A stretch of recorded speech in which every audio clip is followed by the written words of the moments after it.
What's up, peeps? Welcome to BANDOFBROS. So if you're playing Battlefield 6 on high sensitivity, you are literally handicapping yourself. You're missing shots you should be hitting. Your aim assist also feels a little inconsistent, and your tracking is all over the place. So let me explain to you why high sensitivity on controller is ruining your aim and why switching to a lower sensitivity will instantly make you a better player. So let's talk about the truth on high sensitivity. High sensitivity on paper sounds good, right? Like in theory, it sounds amazing, right? You got fast camera, fast flicks, fast turns, but here is the ugly reality. Your stick on controller has very limited precision. I mean, compared to if you're playing on a mouse and a keyboard, you've got your whole desk, your whole area, your arm to do all those movements. But take a look at your joystick. I mean, that thing is tiny. It's incredibly small. And now if you take that and take into consideration, if you have an older controller and you're playing with dead zone, you're limiting yourself even more. So you don't really have a lot of wiggle room when it comes to your joystick and to your aim. So what happens is when you play with high sensitivity is you end up kind of like aiming all over the place, right? Sometimes you want to do micro adjustments and sometimes you want to move a little bit faster. So your aim just kind of like goes all over the place. And your aim assist also, even though it's not significant in this game, but still you do feel a little bit, but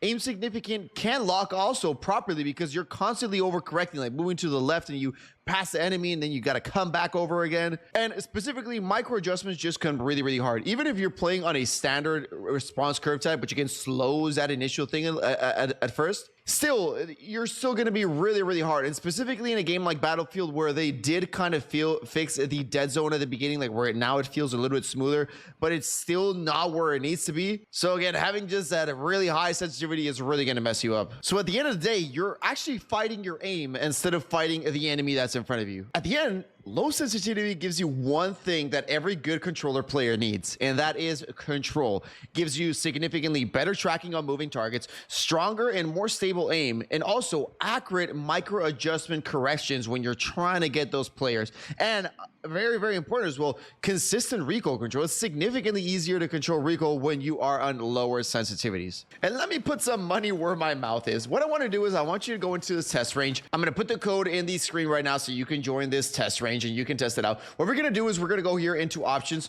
First of all, we're going to remove all aim assist, right? Very important. Whenever you're practicing and doing all these things, you want to remove aim assist. So we're going to go into controller. Right over here, controller settings. What I want to do is remove all aim assist that you can. Now what I want you to do is go all the way to the top where you have your infantry aim sensitivity, and this is the one that I usually play on 38. And what I do, whatever your sensitivity is I want you to drop it 10 points. Yes, that's right. So mine was a 38. So we're going to go ahead and set it at 28. And what I also want you to do is go all the way to the bottom where you have these sensitivities per zoom. And this one, mine's at 78 right now. And I want you to decrease this one 5 points. We're going to go here 78. We're going to play at 73. And now go into here. And what I'm going to show you right now is you are good. The only thing without shooting the enemies, what you're going to do is you're going to try and strafe around and aim and have your aim locked on where an enemy would be, and try to do this drill and let me know if it's significantly easier. Like, look, we're gonna be moving from left to right, and I am doing some little micro adjustments, but I'm compensating significantly less than what I had on my previous sensitivity. Like right now I can control it significantly better than I would before, and I still overcompensated on that one. So I still think it's a little bit higher. So what we're gonna do here, we're gonna go jump in here again and get a controller, and I think we're gonna drop it down a little bit more. We're gonna drop it down 5 more, so until we get 23 right here. Because again, the goal that you want to get here is you do not want to compensate at all. So like when you're moving from left to right to a target, this is what you want to do. I have no aim assist right now, and you want to make it appear like if you have aim assist, like you want to stop right where the enemy is. And this is what you want to practice right here. When you can do this and land your aim exactly where the target is, that's where you know you found your perfect aim assist. So now what we're going to do is we're going to click this little computer there, and it's going to make it move around. And what I want you to do is just track and shoot enemies around here and just track them around.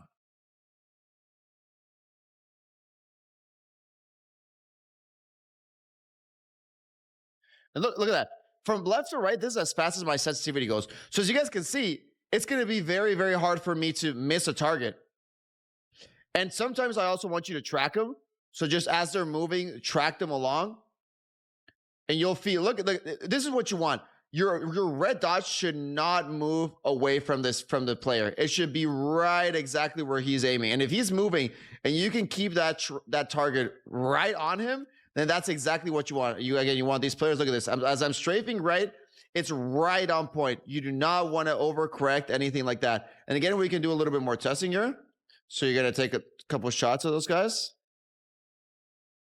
And what I want you to practice doing is, as soon as you shoot somebody, you immediately go to the right or to the left and try to reacquire a target.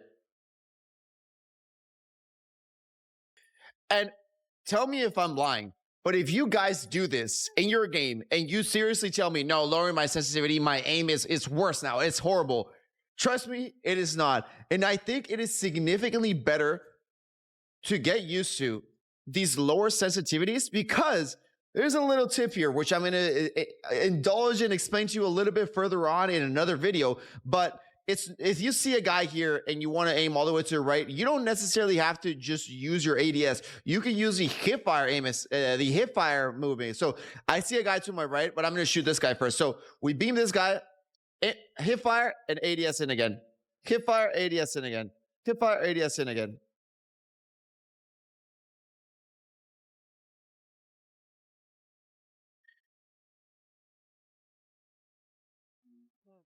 And as you guys can see, whenever I hip fire, my aim, my crosshair is right where that enemy is.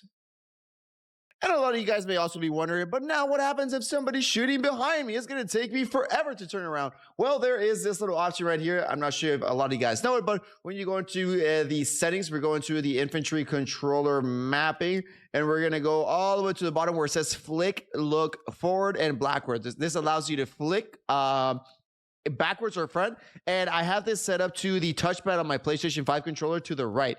So once we go in here, if I flick my controller, as you guys can see, we will do a 180 flick. So this one does help you if you have lower sensitivity. Like if I know there's a guy behind me, I shoot at him, instantly flick around, flick around, flick around, flick around. But at the end of the day, ladies and gentlemen, it is always better for you to die for somebody that you just couldn't turn around fast enough. It's going to happen every once in a while, but it's better to die from that than you missing all your shots and you cannot aim at a single target. You're going to feel significantly better with that. And if you want to increase it, do gradual increases, gradual sensitivity increases. So like once you're like, all right, my aim is insanely on point, then increase it 2 points, right? Not too much, but just increase it a couple points. And that is how you will keep increasing and begin getting better with that sensitivity. So ladies and gentlemen, let me know down in the comments, what sensitivity you run on. Is it high? Is it low? Let me know what you guys think of this video. Peace out, and I'll see you all in the next one.